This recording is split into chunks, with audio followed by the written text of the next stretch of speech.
قال لحضرتك هل يعرف الاول فريق اول عبد الفتاح السيسي ام لا؟ اولا تعيين سيادة الفريق اول عبد الفتاح السيسي مديرا للمخابرات الحربية قبل ان يصير هو وزير الدفاع،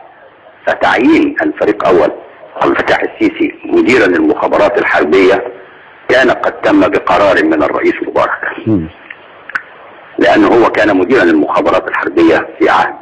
الرئيس حسني مبارك، وهو بالتالي يعلم مدى اخلاصه ومدى نزاهته ومدى عسكريته ومدى حرصه على مصر وعلى ابناء مصر وابناء القوات المسلحة، ويعلم علم اليقين وضع الرجل المناسب في المكان المناسب. وها هو التاريخ يثبت ويؤكد ان قرار مبارك بتعيين الفريق السيسي مديرا للمخابرات الحربية كان في محله، لانه التاريخ بيثبت ان فعلا هذا الرجل اليوم هو نفسه السيسي بتاع الامس، وهو نفسه اللي هيكون السيسي مدى الحياة.